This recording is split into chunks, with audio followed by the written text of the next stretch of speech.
Hello. Today's stories come from r/Today I Messed Up. We have 4 funny stories today, and the first 3 are a series from a practical joker dad that created a magical childhood for his daughters. His antics brought no shortage of hilarious backfires from inside and outside the home, so much so that Reddit kept begging for more. We start with story 1. Today, I messed up by telling my young daughter that she had a feral sister who lived in a cage in the attic. Obligatory, this happened a few years ago. My wife travels a lot, which means that when my daughter was about 6 or 7, the two of us would have lots of nights together. We would play games or read before bedtime. One time, we were sitting on her bed before sleep and about halfway through a book when I closed it and said to her, "We really love you. I'm so happy it worked out with you, not like the other one." She looked at me. "What do you mean?" "Well," I said, "parenting is hard and you don't get much practice, so sometimes you make mistakes. Take your sister, for instance. Before you, we had a young girl, and well, it just didn't work out. We were young and didn't know what we were doing, and it did not go well." My daughter just looks at me and asks, "What happened to her?" "Well, we didn't really know what to do with her, so we just locked her in a cage in the attic and started over, and lucky we did, because that's how we got you." I then opened up the book and started reading, as if I hadn't just dropped a bombshell on her. Now, of course, my daughter had lots of questions, and I just improv'd facts about her sister, Maggie, that lives in the attic. She can't speak English, but kind of grunts and sings like that Jodie Foster movie, Nell. She is violent, and we have to slide her food to her with a stick. We've become worried lately about some of her drawings. Fun stuff like that. My daughter knows I'm full of BS, so she doesn't believe it, but kind of wants to. So we come up with lots of cool stories about her sister who lives in the attic. Sometimes when we read, I would stop and look at the ceiling and go, "Shh, did you hear that?" "Probably nothing," before going back to the book. Over time, she asked what she should do if she ever got out. Now, the thing I didn't tell you is that the door to the attic, it's in my daughter's room. "Well," I said, "if she ever gets out, just lie still under your covers. She's not mad at you. She's mad at mommy and daddy." So a few weeks later, I am working as a lunchroom monitor at her school. This is a volunteer thing you do a few times a month, where you walk around the lunchroom and help little kids open their milk and stuff. My daughter is at a table with her friends and they call me over. One of the girls, Colleen, asks me straight up, "Molly says she has a sister who lives in a cage in the attic. Is this true?" Now, here is where I effed up. What I should have said was, "No, that's just a story we made up." What I said was, "I don't know," while smiling and shrugging, indicating that maybe there isn't a kid being held hostage. Didn't think about it. A few days later, I come in from walking the dog, and my wife tells me the principal wants me to call her. Oh, bobbins. I know what this is about. My wife is like, "Oh, she probably wants to talk to you about the ice cream fundraiser." I'm thinking to myself that no, she doesn't want me to talk to her about the ice cream fundraiser.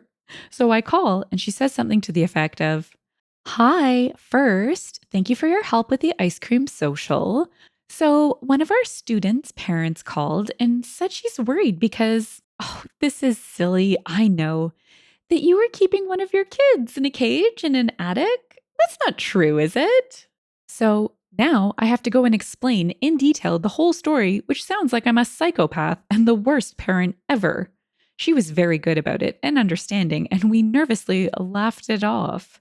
The worst part of this was that the girl who said something to her mom was a younger girl whose mom had been to our house and who we had driven places, etc. She knew us well and could have just called instead of calling the principal. The outcome was a good one. We've since become very good friends with the principal and her husband. We celebrate our second daughter's birthday every year on May 10th, and we even sign cards from her to people when we send things from the family. In the comments, the sense of humor that got him in trouble comes out to shine. Bayina says, "At least you were lucky that the mother only called the principal and the principal called you and none of them decided to call Child Protection Services just in case." OP replied, "I would have had to hide that cage." Athena Blue said, "I was raised believing that my older sister Mary went into the pig pen when she was told not to and the pig ate her. My dad's way of keeping little me away from the dangerous animal. I mean, it worked, and then became a family joke about Sister Mary, who was eaten by the pig. Thanks for the laugh. I'd forgotten about that. OP replied, That is dark. Ha! Decisively arbitrary added, Every year of my life affirms that farm girls are absolutely not to be effed with. That would have had my suburban butt in therapy and state custody. Nick Shannon said, I have been waiting for this. OP replied, You seem to have been the only one. Archaeo6 said, There are dozens of us. Everyone who read your original potato TIFU was waiting for this one. Colleen just couldn't keep her yap shut. She just had to tell her mommy all about the sister in the cage.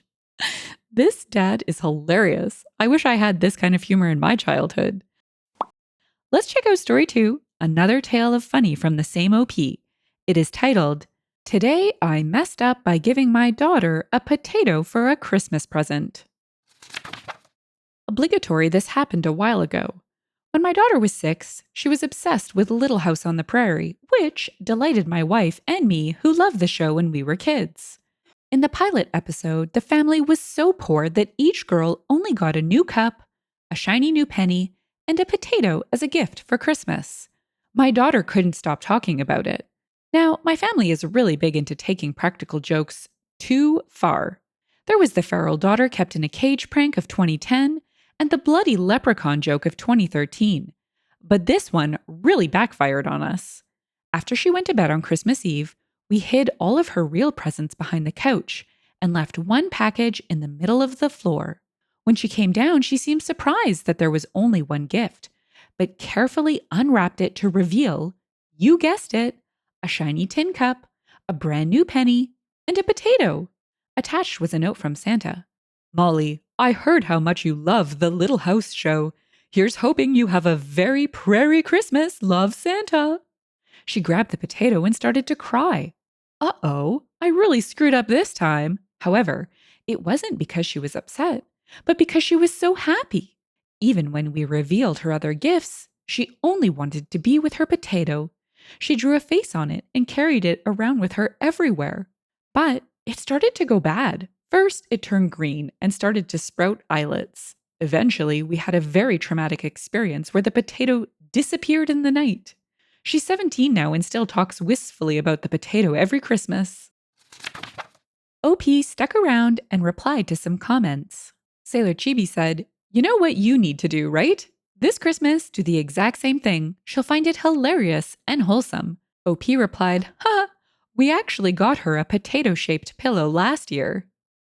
Nighthawk Something shared, My 3-year-old nephew asked for a big rope for Christmas like 3 days before. My mom was like, Go buy him one. Okay, whatever. I got a good nylon rope. Come Christmas Day, and there's presents filling the living room. Big family, and my mom doesn't understand moderation at Christmas. This 3-year-old, only now just old enough to understand what Christmas is, looks at the ton of presents there for him. Only grandkid at that point in a large family, and just asks, Where's my rope? OP replied, Kids want what they want. This is hysterical. A potato! How adorable is it that this little girl was overjoyed with such a simple, albeit perishable gift? Totally unrelated, but this story brings me back to earlier days, when the new boyfriend didn't know what a potato was. I'll link to the video in the description for those that missed it.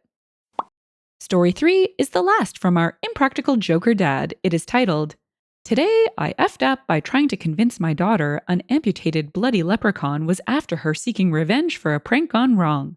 You asked for it.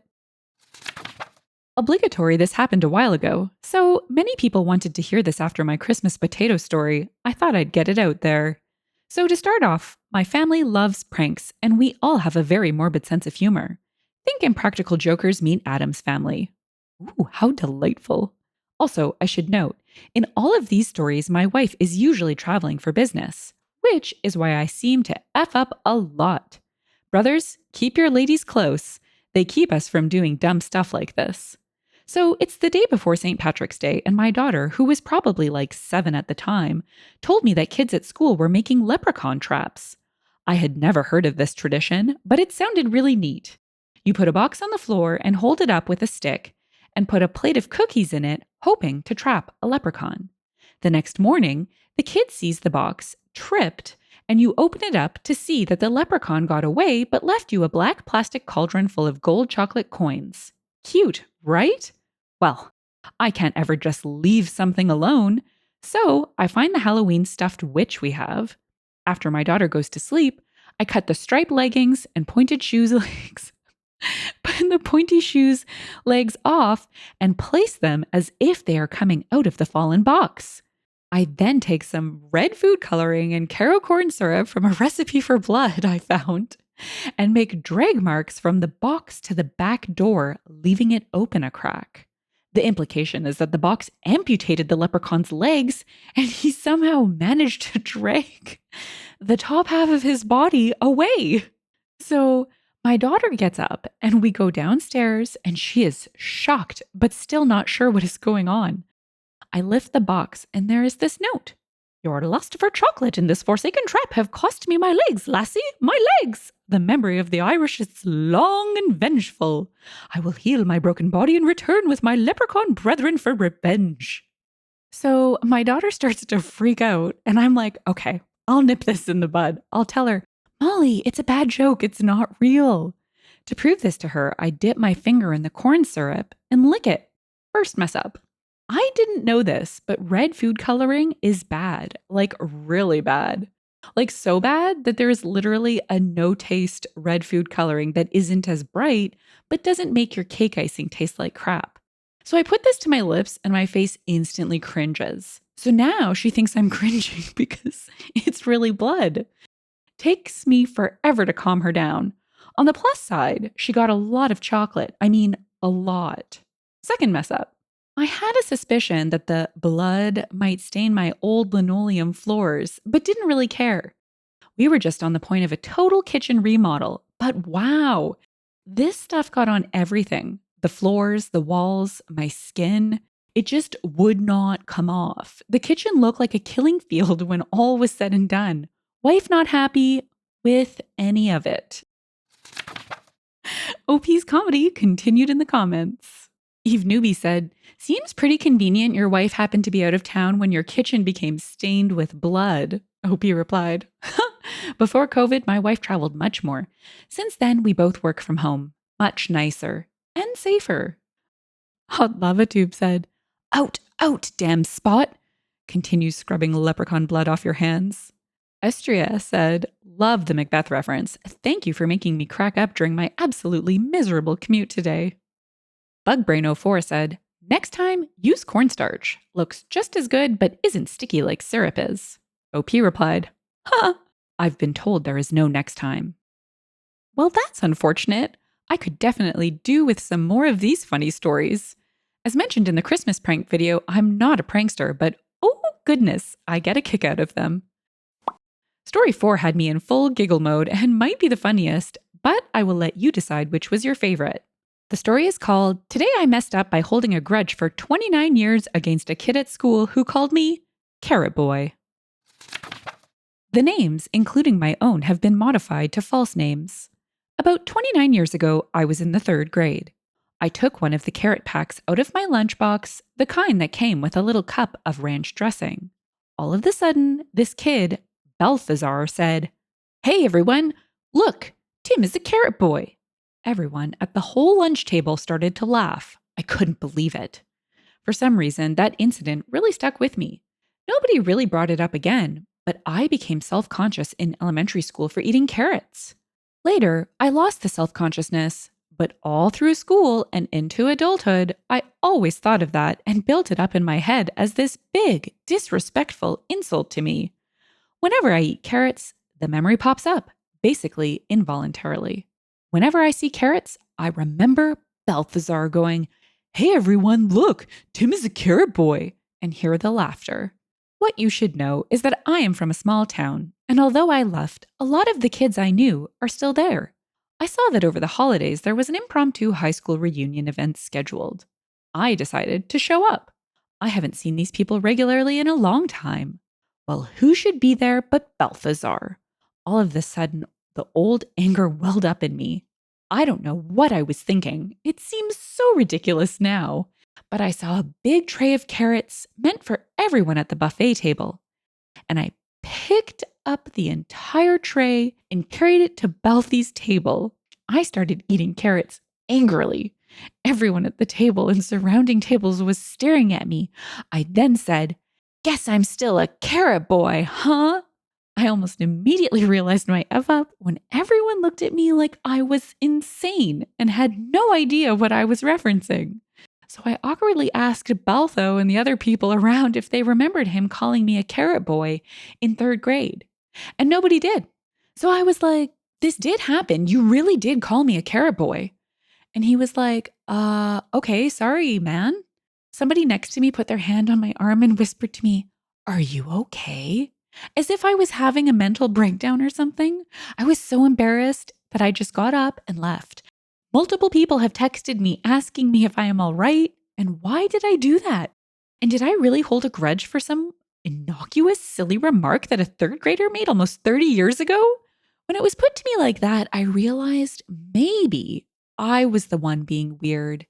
Balthazar wasn't like a bully or something. Aside from that one insult, he never did anything else.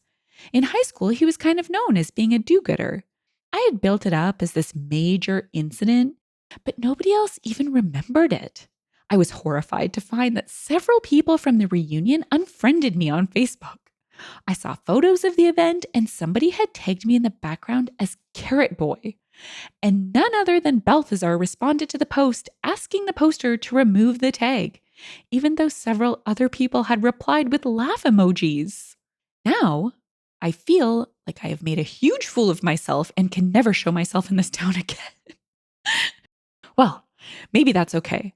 I don't like the town anyway, but I am so embarrassed I can hardly sleep, and it has been a few weeks since the incident. Oh, God. OP's embarrassment continued in the comments.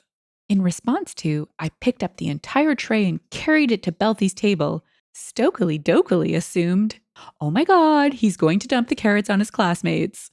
I started eating carrots angrily. What?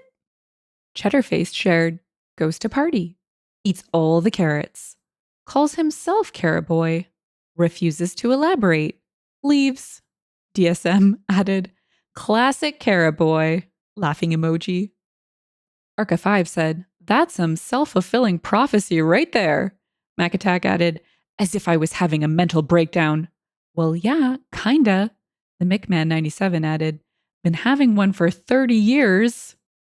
Chatouar said, "And then he realized he was no longer a carrot boy," wipes tear, "but a carrot man." This is straight out of a Seinfeld episode, eh? Balthazar actually sounds like a really great guy. He was even empathetic after OP lost his plot. I hope you enjoyed the funny as much as I did today. If you've enjoyed the story and would like to hear more, consider liking, subscribing, and leaving a comment. Thanks, and bye for now.